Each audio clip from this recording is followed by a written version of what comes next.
వివాదంలో చిక్కుకున్న యాంకర్ శివజ్యోతి తిరుమలలో లడ్డూ పైన ఏదో వీడియో కామెంట్స్ చేశారంటూ చాలా మంది చాలా రకాలుగా మాట్లాడుతున్నారు. అసలు ఆవిడ ఏం మాట్లాడింది, ఏం కామెంట్స్ అంటే యాంకర్ శివజ్యోతి మనందరికీ తెలుసు, సావిత్రి లాగా తెలుసు. బట్ శివజ్యోతి గారు ఎట్లా అంటే తన జీవితంలో ఎన్ని ఒడిదుడుకులు కానీ, ఎన్ని బాధలు కానీ, ఎన్ని అవమానాలు వచ్చినా కూడా ఇప్పుడైతే ప్రజెంట్ ఒక మంచి స్థానంలో ఉన్నారని చెప్పేసి గుర్తింపు అయితే ఉంది.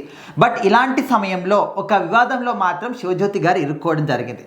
సో ఈ మధ్యకాలంలో ఎక్కువగా తను టీవీ షోస్లో కనిపించడం కానీ ఇలాంటివి మనం చూస్తూ ఉన్నాం. అండ్ దానికి తోడు యూట్యూబ్లో, సోషల్ మీడియాలో కూడా తన ఫోన్లోని వాళ్ళు వీడియోస్ క్రియేట్ చేసి వాటిని అప్లోడ్ చేస్తూ ఉంటారు. సో ఈ విధంగా కూడా తను మనీని ఆన్ చేయడం కానీ, లేకపోతే అంటే ఏదైనా కావచ్చు, వాళ్ళు ఏ విధంగా అయినా మనీ ఆన్ చేసుకోవచ్చు.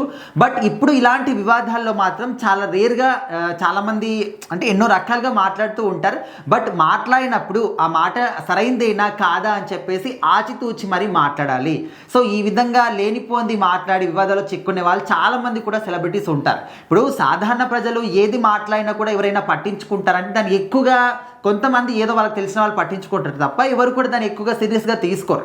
కానీ సెలబ్రిటీస్ ఫేమ్ ఉన్న వాళ్ళు మాత్రం చిన్న మాట తప్పుగా మాట్లాడినా కూడా ఖచ్చితంగా అది డెఫినెట్లీ వైరల్గా మారుతూ ఉంది. మనం చూసాం రీసెంట్గా రాజమౌళి గారు కూడా అదేవిధంగా ఆయన ఏ భావోద్వేగంతో ఆ మాట అన్నారు, దేవుడు అంటే నమ్మకం లేదు అని చెప్పేసి. అది ఎవరికి కూడా తెలియదు. కానీ బట్ దేవుడు అంటే నమ్మకం లేనప్పుడు మీకు దేవుడి పైన సినిమాలు ఎందుకు అని చెప్పేసి చాలామంది కూడా ఇప్పటికీ ఆ సినిమా మొత్తాన్ని మేము బ్యాన్ చేస్తామని చెప్పేసి మాట్లాడుతూ ఉన్నారు. సో శివజ్యోతి గారు రీసెంట్గా తిరుమలకు వెళ్ళారనుకుంటా. సో వాళ్ళ హస్బెండ్తోని, లేకపోతే వాళ్ళ హస్బెండ్ వాళ్ళ ఫ్రెండ్స్తోని. సో అక్కడ లైన్లో నిల్చున్నప్పుడు ఇప్పుడు మెయిన్గా మనం కూడా చాలామంది తిరుమలకు వెళ్తూ ఉంటాం.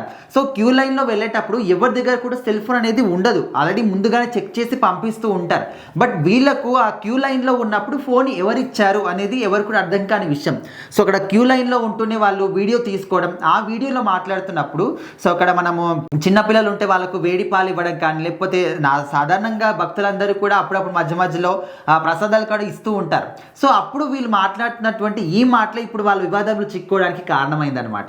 సో ఇక్కడ మనము చాలా కాస్ట్లీ ప్రసాదాన్ని అడుక్కుంటున్నామని చెప్పేసి, రిచెస్ట్ బిచ్చగాలం అంటే మనమే అని చెప్పేసి చాలా అంటే మనం ఎవరు కూడా తీసుకోలేని అనుచిత వ్యాఖ్యలు చేయడం జరిగింది. అంటే శ్రీవారి యొక్క ప్రసాదాన్ని మీరు బిచ్చగాలతో ఈ విధంగా పోలుస్తూ ఉన్నారా అని చెప్పేసి, మీరు ప్రతి ఒక్కరు కూడా బిచ్చగాలేనా ఇప్పుడు తిరుమలకు వచ్చే వాళ్ళందరూ కూడా అని చెప్పేసి చాలామంది కూడా ఇప్పుడు వ్యతిరేకం అవుతూ ఉన్నారు శివజ్యోతి గారికి.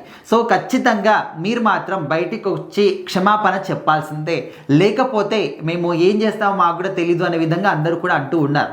సో ఏదేమైనప్పటికీ మనము తిరుమల తిరుపతి దేవస్థానం అనేది ఒక కొండ కావచ్చు, గుడి కావచ్చు, గుడి ప్రాంగణం కావచ్చు, ప్రసాదం కావచ్చు, అన్నీ కూడా అతి పవిత్రంగా పూజిస్తూ ఉంటాం. అలాంటి ఒక టెంపుల్ని ఈ విధంగా కించపరుస్తూ మాట్లాడడం, ప్రసాదాన్ని కించపరుస్తూ మాట్లాడడం అసలు సరైన పద్ధతి కాదు అని చెప్పేసి చాలా మంది కూడా ఇప్పుడు ఫైర్ అవుతూ ఉన్నారు. మరి శివజ్యోతి గారు దీనికి ఏ విధంగా రియాక్ట్ అవుతారు ఏంటి అనేది చూడాలి.